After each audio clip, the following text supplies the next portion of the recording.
జై శ్రీరామ్. అందరికీ శుభోదయం. ఈ రోజున నేను తీర్థయాత్రల గురిలో అయిన అనుభవం గురించి చెప్తున్నా. ఒకప్పుడు తీర్థయాత్రలు అంటే 50 సంవత్సరాల పైబడిన వాళ్ళే వెళ్ళాలి అని అనుకునేవాళ్ళం. కానీ ఇప్పుడు టీవీ మాధ్యమాలలో కానీ ప్రభుత్వం కానీ చేసే పర్యాటక శాఖ కృషి అయితే బాగా చేస్తున్నారు. అందరూ వెళ్ళాలి, కానీ భక్తిభావంతో కూడుకొని వెళ్ళండి. చార్ధామ్ వెళ్ళారంటే ఇప్పుడు ఎంతసేపు మేము చార్ధామ్ వెళ్ళొచ్చామన్న క్రేజే కనపడుతోంది, కానీ అక్కడ భగవంతుణ్ణి తలుచుకుంటున్నారా?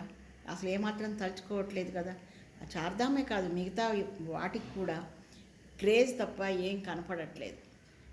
డబ్బులు ఇంత ఖర్చు అవుతున్నాయని చెప్పుకోవడమే కనపడుతోంది. ఇది పూర్వకాలంలో పరమాత్మని ఇట్లా చూసి టికెట్లు బుక్ చేసుకునేవాళ్ళం, వెళ్ళేవాళ్ళం, వచ్చేవాళ్ళం. కానీ ఇప్పుడు ఆ పరిస్థితి లేదు. వేలకు వేలు పరమాత్మని దగ్గర నుంచి చూడాలంటే పెట్టాల్సి వస్తుంది. మామూలు టికెట్లు కొనుక్కుని వెళ్ళే వాళ్ళకి ఇంకా సరే వాళ్ళు. అందులో వృద్ధులు ఉంటారు.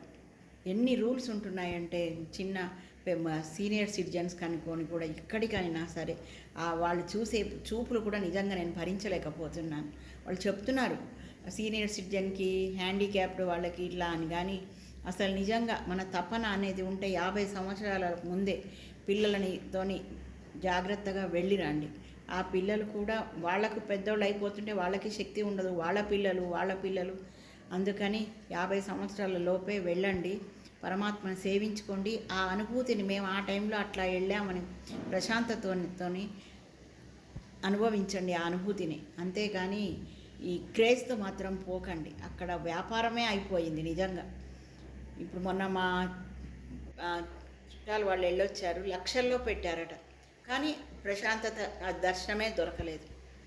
అందుకని మనం ఎన్ని ఒడిదుడుకులైనా వయసులో ఉన్నప్పుడే తట్టుకోగలం కాబట్టి 50 సంవత్సరాల లోపే వెళ్ళండి.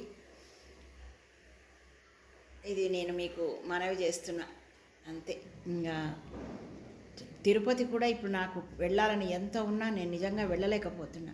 ఇప్పుడు ఏం లేదు, శనివారం నాడు వస్తే శనివారం ఏంటి ఎప్పుడైనా సరే ఆ వెంకటేశ్వర దివ్యవర్ణ స్తోత్రం చదువుకుంటా, స్వామి ఈ జన్మకి ఇంతే ఇచ్చావు కదా అని అనుకుంటా. అందుకని మీరు ఎవరు అయినా సరే ఇబ్బందులు పడకూడదు అని చెబుతున్నా. ప్రభుత్వం చేసిన పర్యాటక రంగం అంతా వ్యాపారమే అయిపోయింది. శరీరంలో శక్తి ఉండదు, ఆర్థికంగా పెట్టుకునే స్తోమత అందరికీ ఉండదు. అందుకని మీరు 50 సంవత్సరాల లోపులే వెళ్ళిరండి. ఆరోగ్యం, ఆర్థికం అన్నీ బాగుంటాయి అప్పుడైతేనే. జై శ్రీరామ్.